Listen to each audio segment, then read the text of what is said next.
It's Tuesday, January 20th, 2015. I'm Rim. I'm Scott. And this is Geeknights. Tonight, King's Forge. We're King's Forge things. And it's kind of okay. No, it's not. Let's do this. You know, a long time ago, Scott used to give me shit about how I didn't do Club Nintendo and how I just throw my Nintendo boxes away and I just didn't care. Well, that was free codes for me, whatever. But yeah, I mean, it was free stuff. Why wouldn't you get the free stuff? Yes, because now, later, older, wiser, do you want a bunch of plastic stuff? Well, in those days, that was this days where I was so foolish as to spend money on useless plastic stuff. I used to have a lot of plastic, useless stuff. Also, Club Nintendo in Japan gave away awesome, worthwhile Well, they gave away shit. the NES controller. That was one the best time? thing they ever gave away was an SNES controller, a Super Famicom controller, full real controller, but it was 100% wireless and it worked with a Wii as opposed to with any other system. I would have paid like $100 for that. Well, you could pay like $70 and get one. Yeah, but like when it came out. Right, but if you had enough Club Nintendo points, which at the time that this came out, this was like, I definitely would have had the points to get it if it was offered in the U.S. Well, because apparently everyone had a ton of points all the time, but we'll get to that. Yeah, well, I mean, I bought, starting with the Game Boy Color, right, onward until the Wii, I bought a lot of Nintendo stuff. I bought the Game Boy Color when it came out, the DS when it came out, the GameCube when it came out, the Wii when it came out, and a lot of games. And I bought, especially a lot of portable games, and those added up to a lot of points. But I didn't get shit for my points. I got like a calendar that I threw out, and I got some washcloths I still use. Those aren't bad. Yeah, well, the thing is, the problem with any program like this is always that. Nowadays you can get some virtual console games. Ooh. Well, not for much longer, though. Yep. But the problem with all those things is that usually the thing that, savvy people who sign up and try to min-max these systems want is just more games for free. Yes, well, you can get that now, sort of. But in providing that with any real economy, you just undermine yourself by getting less money from your most dedicated fans. They're going to buy your shit anyway. Right. Well, that's why even now they're giving away games for free, but they're like virtual console games that no one's going to buy, aren't worth paying real money for. So it's like, oh, I can, because even though I'm done ever falling for the pay for virtual console game ever again, because I can just emulate that shit. But it is nice to have, I got Wario 2 for free from Club Nintendo. And having Wario 2 just officially on the 3DS is a lot more convenient than, getting out the piracy card. That is true. You get, but not worth paying for, but nice that I got it for free. It wouldn't get me to buy more games just to get that, but it makes me feel good about buying the games I already bought. So meanwhile, on the wide internet, I saw lots of reports. Now, when I was looking into Club Nintendo, when I saw the news I'm about to bring up, that, oh, wow, this happened today. Yeah, today. Oh, yeah. So that a lot of people had saved up codes or purchases to maintain their status, and they were treating this like air miles. They were the way it works, really into it. Because the way it works is even though you can spend your points in any time to just get something, your coins, if you have enough coins within a certain amount of time, you set a status. I used to be at the top status, but since the Wii U and all the way up to Rattata. Yeah, top status. I think top is platinum status. So I was at the top Platinum status Rattata. for a while until the Wii sort of ended and the Wii U came out and didn't buy a Wii U, and I didn't buy that many 3DS games. And so since then, my stat has gone down. It's like the gold I realized status. I've only bought 8 3DS games. Yeah. If you're at the top status, there's just stuff that you just get that you can't get any other way. So here's what I think happened, because Nintendo canceled the program. It's done. Spend all your points. They're all going to get deleted. If you care about this thing, you probably already know. So that's not the interesting part. But I feel like what happened here on a high they're level. They're replacing it with something else yet to be determined. They are. And maybe it'll be better. Maybe they're actually going to do the right thing and offer the same awesome stuff to every country. Or fuck over every country, even Japan. So I read an article about this, someone kind of explaining in more detail, the context and the corporate whatevers and everything. And the one thing that the articles all seem to point out is that Nintendo seems to have done this in response to their profit scare because, recently Nintendo's not been doing well. No. And suddenly Nintendo changes a bunch of stuff when they're not doing well. Most of those changes involve shutting things down or backing away from things, but I digress on that. Mm-hmm. The first comment on 2 of these articles was a different person, both saying the same thing effectively. what if I buy a game between now and when the new program starts up? I better get my fucking points. And they were really, really, really worried about that. Yep. So as much as I want to say loyalty programs are stupid, obviously people care about them enough to dedicate life cycle resources toward them. The most evil thing about the Club Nintendo that I think is that you could basically, not only did you buy a game, type in the code, get stuff, but you could fill out surveys. So it's like you did surveys about any game you bought, but there were also other additional surveys, and like taking these things, you got even more points. So it's really, Nintendo is basically giving you stuff in exchange for market research for free. It's very similar to the grocery store card where you get discounts if you swipe the card and they track your purchases all the time. Yep. And the only reason they do that is because by law, they're not allowed to use your credit card number to track. Yes. So I wonder if you could theoretically get away by using like face recognition or fingerprint or something. Anyway, I digress there again too. Yep. So what I suspect happened really here is that Club Nintendo was one of those things they did in Japan because that's what Japanese companies seem to do. Like, it seems like a lot of these like consumer rewards programs in the domestic market in Japan exist primarily because you're expected to have a program like that. You're expected to have this sort of deferential behavior toward your customer. From what I've seen, there's all sorts of like stuff. Like in Japan, there's just lots of ways to get stuff. Like, especially like you buy a manga, you send in the surveys, you can get stuff for sending in the surveys. There's contests you can just enter, send in stuff, win contests. There's people giving out free tissues on the street. It's like when I started picking up like Japanese anime magazines and things like in the old days, just because, hey, pretty pictures. I noticed all those things in there. Yeah, there's lots of just ways to get stuff, and they keep rewarding people with things. I wonder if there's a cultural difference. I don't know. I mean, I'm not Japanese. We have that culture here a little bit, but it seems like they have it a lot more. Well, I wonder if in Japan, the reason it wasn't a problem is that there was sort of this like, not everyone min-maxed it and went crazy on it. But I feel like in the US, at least, the nerds I see who care about these kinds of programs care to an unhealthy degree and go way out of their way to maximize their haul. And I wonder if that wasn't the case in the domestic market. Well, they're kids who don't have a lot of stuff, so getting anything for free is like amazing to them. Yeah. These are the same people who are like fighting tooth and nail for like a T-shirt and hanging in the Expo Hall of PAX literally all day. You know what I should bring? Do you know how many like Halo 4 T-shirts I have from PAXs? Because vendors will just give me shit. So I'm gonna bring it all with me and just give it away at our panel. Okay. Pay to fly your junk to San Antonio. I'm paying to fly stuff out anyway because I think Delta's going to charge us for our checked bags. Yeah, you can just bring it to PAX East instead. It's the same hassle either way. Not necessarily. You can bring it to Connecticut. Yeah. I feel like I just want to get rid of it as quickly as possible. You know why? Because yesterday I was doing laundry because I got a bunch of, like, right after PAX South, I'm going on a ski trip. So I tried to get, like, all my laundry done and, like, set my life affairs in order, likened unto what a dying man does. And I bumped into all those fucking shirts, and I couldn't tell if they were clean or dirty or if they'd ever been washed. They were kind of wrinkly, and I was like, I don't want to fold them and put them somewhere and then forget about them again. I don't want to wash them. I'll just put them in my bag and take them to PAX. Okay. So yeah, Club Nintendo's gone, and I don't particularly personally care because I just threw away my game boxes. In other news, in the gaming lands, we talked a little while about GOG.com and the awesomeness of them bringing back the long-lost TIE Fighter and X-Wing. Oh my God, problems with that. We'll review those, I think, in depth later, but I do want to mention, if you did not buy TIE Fighter or X-Wing yet, here is my review. Do not buy X-Wing. It is just the prototype for TIE Fighter, and it actually kind of sucks. Do not buy the later release of TIE Fighter. Well, you don't. You get them both.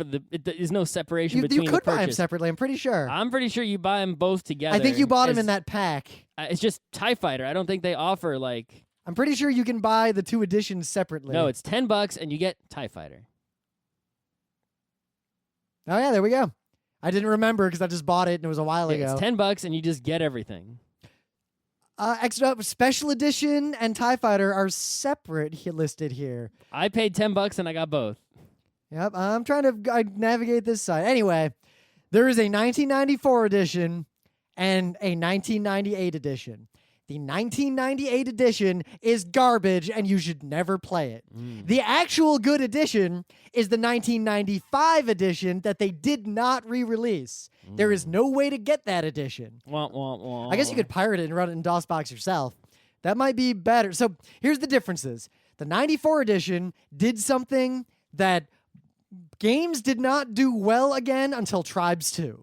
It had dynamic music. It had scarily dynamic, widely divergent music because it was all MIDI. So, like, when a missile was homing in, like, the music would get more intense. When there's fighters around you, the music would change. It would play, like, little riffs and motifs, like when you take something out the other and a one goal just is has completed. a Red Book, CD track, and it just plays it. Yeah, 98 just plays a really bad music pretty much constantly and never varies it.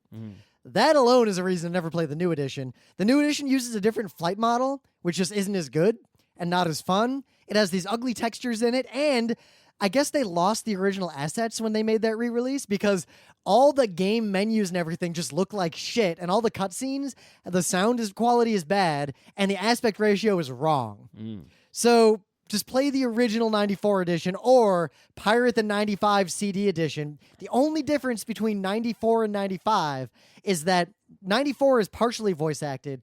95, every single word has amazing voice acting. Every mission briefing, everything. And the 95 edition is 640 by 480 instead of 320 by 200. That's nice. Yeah. So, GOG.com followed that up today by releasing 6 more Star Wars games. GOG.com Wave 2. Star Wars Battlefront 2, which I think is a game where you're like a stormtrooper and you walk around hitting things. Yeah, never played that. I think that's what it is. I don't know. Yeah, it's like, screw that game. There's no point in playing that. Star Wars Knights of the Old Republic 2. People really fucking love Knights of the Old Republic a lot. I haven't played the second one, but I tried to play the first one. It is not good. I concur. It is a bad RPG that takes way too long to play and is completely uninteresting. I don't understand why these games are so ridiculous popular. I mean, whatevs. Star Wars Dark Forces, which is not that interesting because it's been on Steam for a long time. I have all those games on Steam. And those games are basically Doom, but Star Wars. And they're actually kind of fun. Yeah, they're okay. It's like, oh, you're a stormtrooper. Pew, pew, pew, right? But it's like Doom, FPS style. Maybe a little bit better than Doom. Star Wars Galactic Battleground Saga, I think, is an RTS. Who cares? And X-Wing vs. TIE Fighter, X-Wing Alliance, the 2 missing pieces. So X-Wing vs. TIE Fighter was a noble experiment, but it was awful and right. unplayable. So when it came out, it was like, holy shit, are you kidding me? We had X-Wing, we had TIE Fighter. X-Wing now, finally, multiplayer, X-Wing vs. TIE Fighter. Holy crap! X-Wing versus TIE Fighter came out 3 or 4 years after like TIE Fighter came out. I think it was 98 or 99. It was 97. It was 97? Was X-Wing versus TIE Fighter. Okay. And yeah, 97. When X-Wing first came out in 93, the first thing every nerd thought was, oh my god, I just want to play this with another human being. Yes. And then X-Wing vs. TIE Fighter came out and was a disaster. Just didn't work. Yeah. X-Wing Alliance... 99. Yes, it was 99. X-Wing Alliance is way better than X-Wing vs. TIE Fighter. It's twice as fast as X-Wing and TIE Fighter, and has a new flight model that's actually pretty good, and has a really good story mode. It was a great game, and I really, really liked it as a kid. X-Wing Alliance. Yeah. X-Wing Alliance also had multiplayer that I guess worked, but... was the best multiplayer, but apparently it is not offered according... At least, if you go to GOG.com and click on X-Wing Alliance and scroll down to like the specs where it talks about the game, it says single player. It does not say multiplayer. Yep, so I assume that means... See, right there, modes, single player. So I assume that means the multiplayer mode has been removed or is non-functioning. I wonder if it just doesn't work. I don't even remember how it worked. I assume it's just like manual IP addresses. GOG is working on some sort of technology. They're using the old Alien vs. Predator FPS as like their test game. Oh my god, I remember that game. That's not a bad game. They're working on like redeveloping game servers, to get multiplayer working in good old games. And that once they get it working in that game and develop the tech, they might be able to get it working for games such as X-Wing Alliance or, in a holy universe where there is a god, Tribes 2. My biggest fear now, because I got a joystick and I've been playing this stuff, and TIE Fighter is so good, and I'm gonna play X-Wing Alliance again because you're not like Rebel, Empire, whatever. You're just some guy with like a family, and you fly a YT-3100. Basically the Millennium Falcon. Only crappier than Millennium Falcon. Yep. And it's just like Half-Life-ish. It doesn't do a Kessel Run in even 1 parsec. It's like Half-Life story mode. It's like, well, I gotta protect my family from the pirates in the Outer Rim, and the fucking Empire's getting up in my grill. These rebels are here. Wish they'd go away. Just want to do my whatevers. Well, I should just join the Empire. Then everything will go well. Yeah, I don't think it has a branching story. I don't remember. I haven't played this game since middle school. I mean, if you're just a normal schmo and you don't actually care. High school. Like, your life is going to be the same either way, really, whether it's Rebel or Empire. Because you're just like farming happily and either side doesn't really give a shit, then why wouldn't you go with the Empire? Because they're just... Yeah, why not just go with the Nazis? Because they're leaving you alone. What Naziing did the Empire do? They killed an entire planet. That was before this game. After this game. When does this game occur, Scott? You don't know about it. When does this game... Everyone know. How do you not know? You live on some podunk planet. Yeah, no one here is like, oh yeah, where's Alderaan? I don't fly around to other planets. So, I didn't actually, put a hyperdrive X-Wing in my Alliance shitty takes ship. place shortly after the Battle of Hoth. Mm-hmm. That's where it's set. Mm-hmm. All right. Yeah. Says no Thrawn. Probably not. Wah, wah. Fail. My biggest fear is that there is going to be a legit new TIE Fighter-ish Star Wars game because Star Wars is back. Yeah, it's like I'm playing these a little bit, but if that happens... Well, my fear is that will happen. I'm not playing them enough to warrant the joystick purchase. And it will be a good game, but it will be designed for a controller and not for a flight stick, and thus be bullshit. And it might have a toggle in the settings. Yeah, but like playing TIE Fighter again... I was reminded of how different a game that's designed for a joystick feels compared to a game that's designed for a controller. Yes. Or for a mouse. Mm-hmm. And go joystick. Like, if I can't have that, you know what I really want? I want it to come with the console, like in that old mech game, where I have little widgets and buttons to push. Why don't you be that guy who, as your crazy hobby, makes a replica of the inside of a TIE Fighter in your house that works perfectly with the game 100%, including like adjusting the inputs and everything, and then bring it to PAX and bring it to Star Wars Celebration and show it off. If we quit and Geeknights, a link of your website showing all the photos and videos will be passed around on Reddit, and you'll get a million hits and shares on Facebook. Starting after PAX South, give me 2 or 3 years, I could probably have that together. Just do it in your spare time instead of, Yeah. I don't know, rock climbing or some dumb skiing shit. Yeah. Just get one of those things and do this instead. It's nerdier.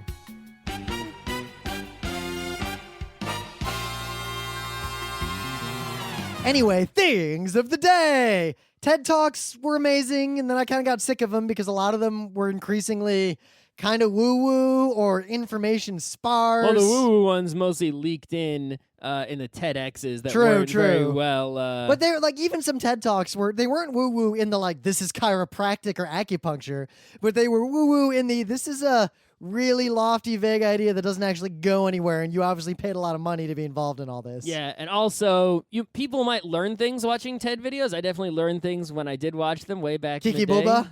Yeah. They learned Kiki-booba. I learned a lot of things, but, they seem to be acting like we're changing the world with these talks and videos and things, and they haven't changed shit as far as I can tell. You'll learn more from a crash course than you will from TEDs. Yes. Fun fact, Scott and I had a TEDx license we never used. We were going to run a TEDx, and then we just didn't have time, and we backed out. Like, we went anyway, that was a long time ago. Yep.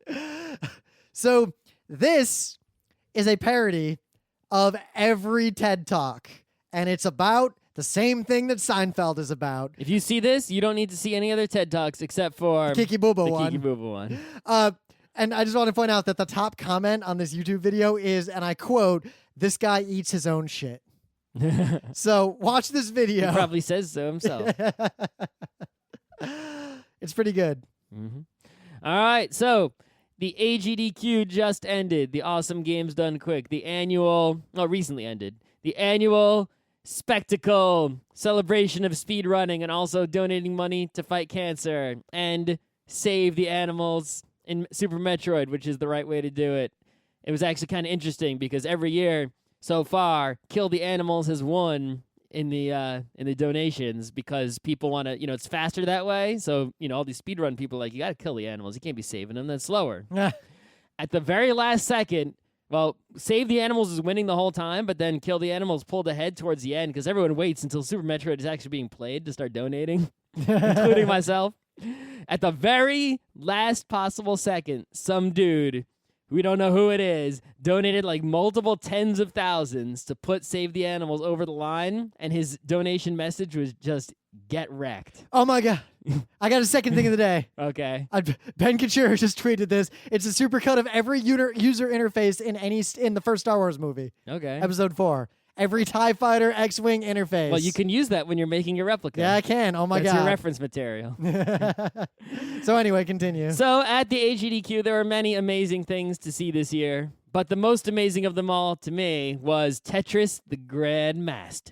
So I had known about Tetris the Grandmaster for a long time. It's basically this arcade Tetris version in Japan that you can get that is ridiculously hard, and there are people who can play it, and they're amazing at Tetris. More amazing than anyone else. It's the hardest Tetris.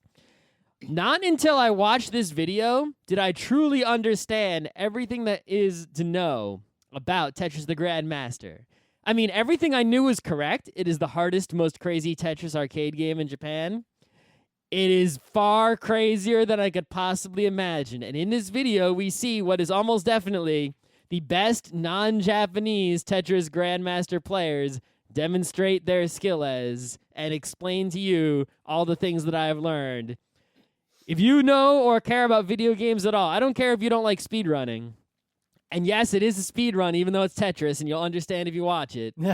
You need to understand what Tetris the Grandmaster is all about, because these people are simultaneously the saddest and the most glorious gamers I've ever seen.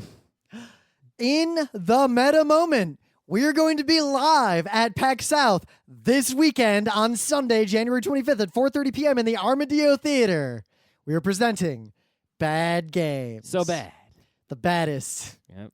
And if we get set up early and let the audience in early, we're just going to play Outlaw until the panel starts. Pew, pew. It's going to be a good time. Also known as Pretzel Cowboy. Yep.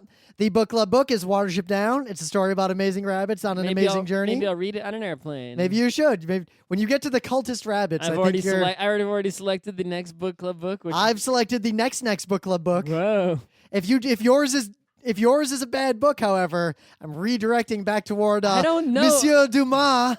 I don't know if mine is bad. I don't know either, but I'm just saying Dumas is just hanging out, just waiting in the wings, just waiting for me to tag him in. Le Comte de Monte Cristo.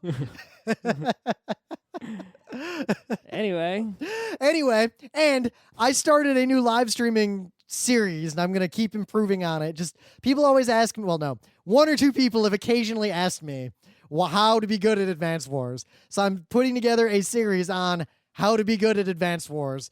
And perhaps you can find all the other Advance Wars players and get them together and form a thing. Yeah, maybe we should. Advance Wars speedruns. So you can go to AGDQ next year and do the run. Yeah. So what I did is Advance one of these Wars videos, 1 any percent? I played a small puzzle map against myself because the AI is just not good enough to be worth talking about, to try to show like two omniscient opponents fighting each other, how the logic breaks down game-wise.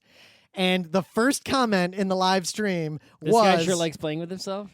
No, that should have been the first comment, was, wow, it is amazing how intense this guy is against himself. He is really into this. And then I realized when I watched it after the fact to see how the stream went, I was playing as Blue, and I'm like, so Blue's probably going to try, he's going to build a tank, because that's the only thing he can do. So I got to build these mechs and do this thing, and hopefully Blue won't go north. And then when I'm Blue, I'm like, so obviously I'm not going to build a tank, because that asshole built built those mechs. So instead, I'm building the anti-air, and I am going north, because that's what he didn't expect. It was weird watching myself compartmentalize the two sides. It was actually weird watching me play after I made the video. All right. Like super weird. other meta things that I can think of. We're going to be at PAX East presenting on Friday, March 6th PAX at East is ridiculously close to PAX South. 4:30 p.m. and PAX Oz just happened. Anime Boston's also coming up. So is ZenkaiCon. Oh my God. Its convention season is moved from summer to spring. See, Genericon, I know you wanted us to come. This is why we can't come. We're sorry. It's also Netrunner Store Championship season, if anyone cares. But on Friday, March 6th, also at 4:30 p.m. in the Bumblebee Theater, we are presenting What is Losing at PAX East. Well, come to our panel and find out. It is living with the name of Rim. And it is not just... If your name is Rim and you're alive, my that losing is the panel. definition of losing. I did a panel called Losing at PAX Australia, and this is You're an not expert that. on the topic. Of I course am. you should be doing that. I'm, in fact, an expert on losing, for the only way to become a winner is to understand the loser. To be the loser. To defeat the loser, you must become the loser. That is where Juggalos came from. Okay. So, we played a tabletop game. Okay, so I played this game twice. I've played it once. It's enough. All right, so what this game is, King's Forge. It is made and designed by a person named Nick Sibicki. I think it was a Kickstarted game. It was published. Was it a Kickstarter game? Because I think it was. In my experience, and I'm going to lay down some real sad, ugly truth right here. Mm-hmm. Games that are Kickstarted, that are tabletop games, tend to be fucking awful. Mm-hmm. It is very rare that they are not fucking awful. King's Forge was indeed Kickstarted. They had by Game Salute. They had a goal of $5,000 and they made $80,000. Guys, don't kickstart board games. Okay, so King's Forge. What is King's Forge about? Basically, I really like the theme of this game. Everyone is some sort of smith or artisan, and the king wants goods. And you're forging goods for the king, and whoever forges enough goods first is the best. It doesn't matter what you forge. It's just, do you forge stuff? Now, there's a limited set of things to be forged that the king will want, and it's Dominion style. Every time you play, you make basically a splay of this is what will be forged. So it's in like this there's game. like 5 things the king wants. If you can forge one of them first, you give it to the king. He's like, all right, I got the thing I want. And even if someone else forges it, which they can't, right? There's no point. The king is like, already got one of those. Don't need it. So if you show up at the king's door like at some number of times, 3 times, 4 times first, then he's like, whoa, you've been forging a whole bunch of stuff for me. You're the awesomest. You win. And that's how the game goes. So mechanically, it's really very similar to Splendor, only random and bullshit. So if you look at this game without reading the rules, like you just look at what it looks like, you think it's going to be Yahtzee. Yeah, I mean, there's a lot. It's kind of cool, physically as well. There's cards with awesome art of different items to make for the king. There's this cool area where you're working to build up your dice. All kinds of different colored dice, tons of them. You get to roll them. It's a lot of fun. Yeah, the multicolors of dice give you this really good feeling of, oh, fuck yeah, I got some red dice now. Yeah, it's all different. Like when you're choosing, you can choose a little plaque for your player. I always choose the green owl. Owl is an awesome animal, and green is best color. But there's all these other choices like purple dragon, and it's there's all kinds of good stuff going on in this game. But the bad part about this game is basically in the details. If they had just changed the details of this game a little bit, they could have made it polished and smooth and actually really, really good. But because in the details there are flaws that do not exist in a more tested and proven game like Splendor, what ends up happening is there's a huge advantage to the first player on the first turn. Most of the time. That will only not occur if basically only hard-to-forge things come out. Yes. Also, there is a huge just luck advantage in general. Not just the dice rolling, because you can sort of mitigate the dice rolling. You can't mitigate the these are the choices that are available to me on my turn. Yep. You actually have a very limited. So basically, there's some options that are always out there that you can just do if you want, or you can use one of the options that's flipped up. Right. Okay. So here, let me explain it better so people aren't completely lost. Everyone has a bunch of dice.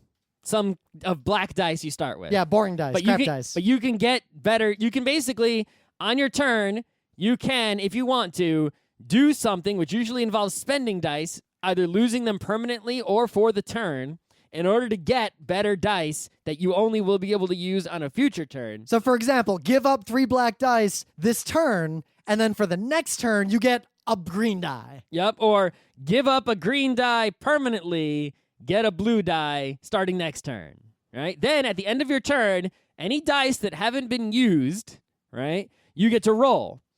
And when you roll them, if you roll adequately enough to match the requirements listed on one of the king's items, then you forge that item. So, like, this item needs 3 red dice of 5 or higher and 4 black dice of 1 or higher. Right, so you have to A, have enough dice to meet that, first of all, and B, roll them and get that result. So if you have enough red and black dice, you roll them, and one of the red die is too low, you missed it. Yep. You don't get to forge it this turn. And then it has this tie-breaking thing. So say I forge an object, and then when we get to Scott, he can forge the same object, and his dice on a 1-to-1 matchup are higher than my dice. Yeah, every single die I have has to be higher than yours. So even let's say it's a very simple one. You need a red at least 3, black at least 3.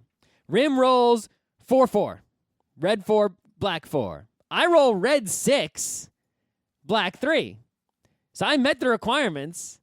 And in fact, if you add up my numbers, I actually have 1 higher than him. I have 9 worth and 8 worth. He has 8 worth. And we've both met the requirements. But because both of my dice are not both higher than his, every single one has to be higher. I don't get it. He gets it because he went first. Yep, that is fine. Yes. Except there's a first mover advantage on taking items. Mm-hmm. There's a first mover advantage just in terms of the objects, the actions you have available to you during the game. And the turn order only rotates clockwise based on the passing of the overdone anvil. Yep. Yeah, the anvil, it's like the game has really good, I told you, construction of pieces. The whose turn it is marker is a big plastic anvil. I feel like the game was not play-tested enough to determine the fact that there are 2 forces giving advantage to the person who goes first in the overall game and to the person who's currently going first. And because the number of things you need to forge to end and win the game, whoever goes first is likely to get the advantage more than other people. Usually at the beginning of the game, there is like an easy to forge item that pretty much anyone could forge on turn 1 just by rolling all their black die, and it's not any more or less valuable than any other item. But if there's only 1 or 2 of these things, the first or second player is almost guaranteed to get them, no matter what the other players try to do. So obviously the strategy for the other players is to give up on them and spend that turn upgrading to get better items. The thing is, the other players can also spend their turn upgrading and still get those items, and they're just basically 1 item ahead the whole game, and it's very hard to outcompete them unless all of the items that appeared are difficult, and then everyone has to spend their turns building up and can't get anything easily. Yep. And because you basically get at the end of the build-up phase the 1 roll, sometimes you just get completely fucked. And the only real strategy is deciding, based on how far behind you are, how much you're willing to risk in terms of, the game seems to come down to, Scott will win on his turn unless he rolls badly. So rather than taking a long shot chance of being able to beat him in case he rolls well, I'm just going to spend this turn developing, bank on him failing. Because I have no other choice. Yep. There's no way to attack the other players directly other than going before them. So that's the other problem. There are a handful of things that let you attack other players. Oh, that's right. They're very tiny, because there's so few of them, they just devastate individual players primarily for spite and leader keeping and things like that. They're very either have those things be common or don't have them at all. I hate games where there's this one way you can attack that comes up sometimes. Yep. Either be an attacking game or don't be an attacking game. Mm-hmm. Yeah, if you look at other really well-designed games, say Power Grid, one of the all-time great games of tabletop in general, it gives an advantage to the first player, right, sometimes, right, in the house buying, because you get the cheapest house spots first, because you get to go first. Yeah, but then it mitigates it. It mitigates it because in the auctions, it kind of sucks to go first. Well, look at Settlers of Catan. If you place your first settlement first, you get the best spot on the board. You place your second settlement last. Yep. The guy who places his first one last gets to place both at the same time, so he's guaranteed to get the spots he wants. And it's actually super balanced. All good games, have some way to mitigate where going first is good sometimes and bad sometimes, and it moves in such a way, that it's not. So in this game, just going first in the first turn of the game is a ginormous advantage, and going first in any given turn is a ginormous advantage on that given turn. So you just try to go first, and then you're going to be very easily winning this game. The rules are also a little bit obtuse. The terminology is pretty consistent, but not great. It took far longer to teach this game than it should have for how complex this game actually is. Yeah, it's actually a really simple game to play, but learning it just took a long time because for whatever reason, the way the instructions are written, the way the cards are worded, those sorts of things. And all the sorts of catchy situations. Like I had to add, it took a minute to explain, I have a 6 and a 3. It's 9. That's higher than his 4 and 4. But he met the requirement. He met it first. And I have to have both of my dice have to meet or exceed all of his. So and also, even if just one of my dice is lower, if every single other die I have exceeds his, if just one is lower, I can't take it away from him. You have such first. limited options that you're only, there's the fiddly, do I do this one thing or this other one thing? But in general, your decisions come down to, do I invest in this turn or the next turn? Yep. And there's not going to be that many turns. You have no other choice. Invest now or invest later.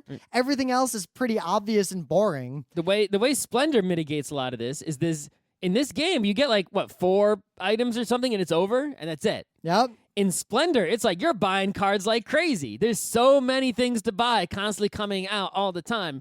If King's Forge is forge a ton of items over 10 turns, over forges the most wins, and you're forging crazy, then that can mitigate so much of the luck because not everything is tied up and one big item is it.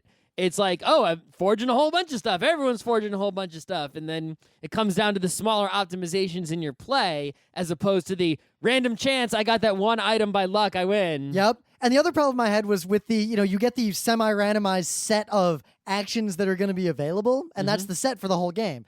So it has that Dominion aspect of the actual decision is, based on the set of actions that are going to be in this game, what is the clearest path to victory? However, because of your limited interaction with those things and the way the turns work, you have no actual choice as to whether or not to follow that strategy. Right, you're sitting there looking, and it's there's the actions that are already available, that are always available. And one of them is clearly superior. That haven't been taken yet. And then here are the actions that are available at this moment that I can take. So you pick the best one, and you can't take anything else into account. And then as soon as you take one, if it's one of the temporary ones, you immediately physically take it, and another one is immediately revealed for the next player. That might be the best one. It just happened to appear on their turn. And if you hadn't have taken one of the temporary ones, they wouldn't have seen that. The next person would have seen it, or someone, Now, meanwhile, but there's no way to know. Another game that has a similar mechanical sort of, I don't want to say problem, but nuance, is Hansa Teutonica. Because if you take a special plate, you have to put another one out. Yep. That the next player... But you can put it in a place where they can't get it easily, or that benefits you, and mitigate the fact that you have to put out this awesome plate that you might, if it's you. So you get you know what I call this? You get a boon, the awesome boon. You might have taken an extra office plate just to get a plate, and then you're forced to put out an extra action plate on the board that you really would have rather had. But now every other person is going to get a chance to go for that plate before you can even make a move on it. So if you choose to take the boon, the plate, or an action that's one of the temporary cards that's out there, then you have to accept the bust of the next player, the person to your left, now has an advantage. You get a nudge after that in Hansa Teutonica. You can nudge that bust in a direction that's beneficial to you. In this game, you can't do that. And in this game, your only options are take a shitty action or take one of the temp actions. You're always giving the next player. There's never a good tactical or strategic reason to take the bad action, the suboptimal one, just to prevent the player to your left from getting a better possible action. So on your turn, all you end up doing is taking the best possible action you can, right? And then everything else is completely up to luck. So there aren't really a lot of meaningful decisions once you've figured this out. And it comes down to rolling dice and whose turn it is and what cards appear. and it gets pretty close to Candyland amongst smart people. Yep. So who is this game good for? If you're a gamer, I really wouldn't buy this game. No. I would play it just occasionally. Get Splendor, and it's almost the same game without the bullshit. Now, because I already know how to play it, if someone else busted it out at a con and said, hey, you want to play if it? I didn't have to pay for it, and I was curious, and I was a really big tabletop gamer, I would definitely play it at least once or twice to understand what we're talking about, because there are lessons to learn from this game. Yes. But if you're good at games, I mean, I would play Castles of Burgundy over this. This game can also have drama. If the luck ends up being in the dice rolling, it's possible there could be exciting drama in this game. It didn't happen when we played because people mitigated the luck as much as smart people do. But someone could theoretically just go big, just try to go for it, and end up getting like 6, 6, 6, 6, 6, 6, or something crazy, or 1, 1, 1. That should have been an easy grab of that item, but I rolled a bunch of ones, and I didn't have any of the automatically turn my dice to 6 things. Which is fine. I mean, when the goalie scores in hockey, that's amazing. Right. But this game... It happens rarely. I played it twice, and that happened 0 times.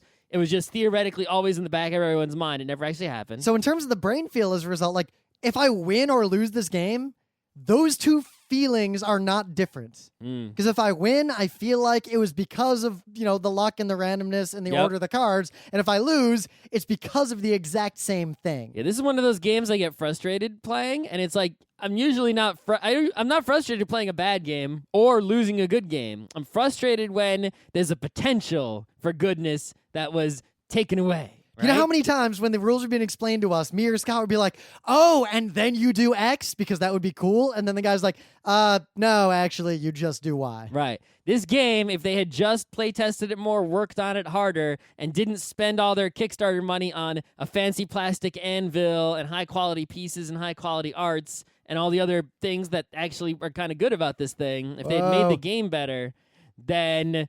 this could have been like maybe even competing with Splendor, because that dice part actually, but they failed. So, something interesting. I went to Board Game Geek just to see if there's any interesting notes about this. The top post about this game is, shill alert, the King's Forge 7.38 rating seems bogus. So many fake 10 ratings. Quote, I almost bought this game today, blah, blah, blah, blah, blah. But then I came to look at the game comments before I pulled the trigger. I noticed that 7 of the 9 BGG users who gave King's Forge a 10 had no avatars or badges of any kind. Okay. And appeared to be new accounts. All right. They had no comments and didn't blah, blah, blah. And then he posted a bunch of evidence and... Yeah, I mean, people kickstarting a game are very likely to... my work is actually having the same thing. We have like apps in the App Store, and it's like, should we go submit fake ratings? And I'm like, I'm not, and I think it's, do you just want to be dishonest and evil if you do it?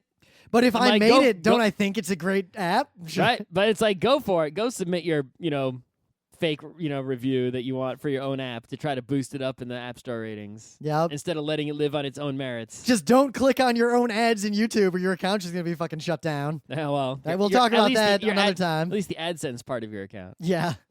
They'll still let you make videos. But I guess King's Forge reminds me so much of Ground Floor. In both games were Kickstarters with really high production values that obviously did not get a lot of playtesting, and the rules were written by people who obviously don't have a lot of experience with, like, the history of tabletop game rules as written by everyone else in the world.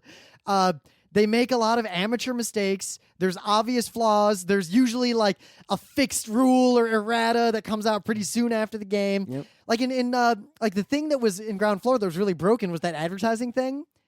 That part of the game where you'd like put your dude. I forget exactly what it was called. I know exactly what you're talking about. Because it was designed so counterintuitively and so stupidly that players wanted to ignore it because it wasn't fun to deal with. But because the rest of the game was badly designed, it was actually the only thing that mattered. Mm-hmm. Ground Floor is very similar in that there's no way this game got a lot of playtesting, or if it did, only amateur hour people playtested it. Right. I'm going to be blunt. My guess is that sort of what we're seeing here with a lot of the Kickstarted board games is there are people who play games, who are making tabletop games. And the things with video games, there's at least a barrier to entry to where you need to learn how to code or at least learn how to use Game Maker you need to know something. You need to have some specialized knowledge to make a video game. Yep. And it takes a while. So this barrier to entry where it's kind of hard to make a well-produced, completely bad video game, right? If you've completely produced and, well made a video game,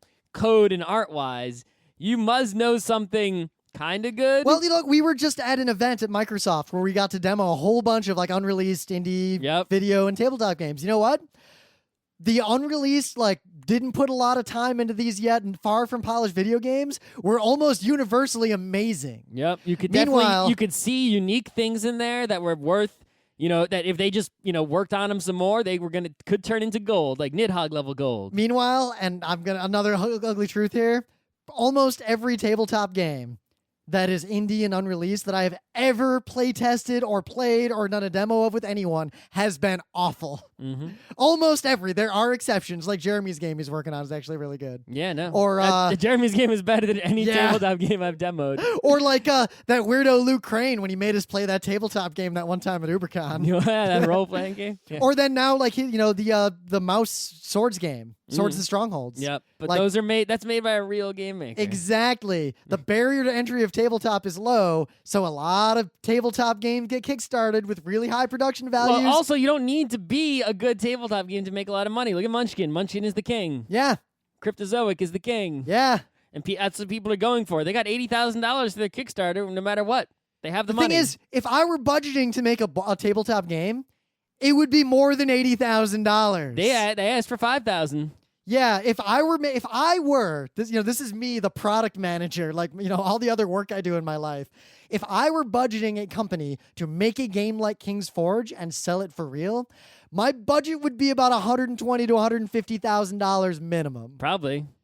So you need at least just $60 to pay the salary of the game designer. Yes, a game designer for a year, a dedicated game designer who is an experienced game designer. Right. That's half the money. Yeah.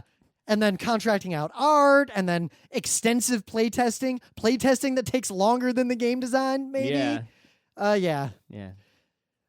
Yeah. One more. This actually reminds me of one more thing. So in Netrunner, they have the draft, which is like you buy cards. It's sort of like in Magic drafting. You buy cards, you open them, you pass them around like Seven Wonders, and then you play.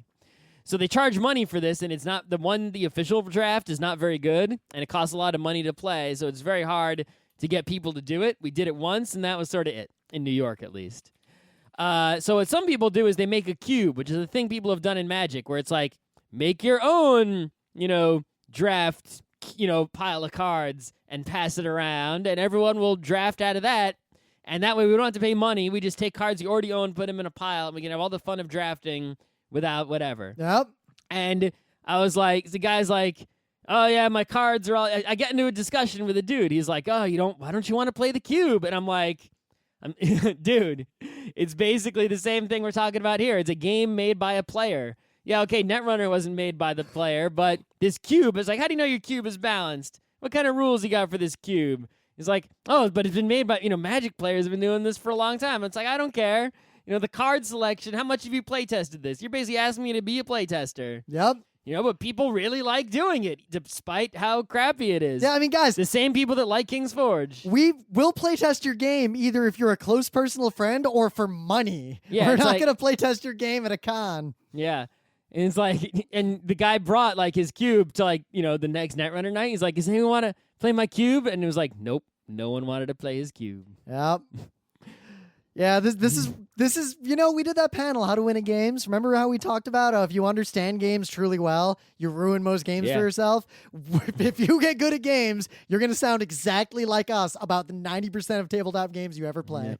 Yeah, I told that guy the story of Tribes 2 that basically that let the players get what they wanted, and Counter-Strike, which didn't let the players get what they want. Yep. He still was not convinced. He was like, just so adamant about his cube and how his cube drafting was so great. Oh my God, his cube gate. You're denying him entry. I know. Cube Gazi. You can't say gate anymore. No gates allowed. It's all Gazis now. Only Gazis allowed.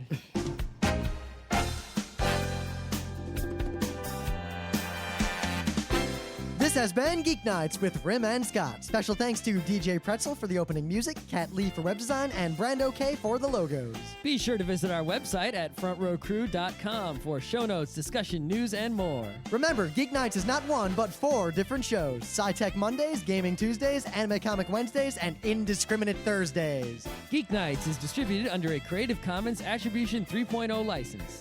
Geek Nights is recorded live with no studio and no audience. But unlike those other late shows, it's actually recorded at night.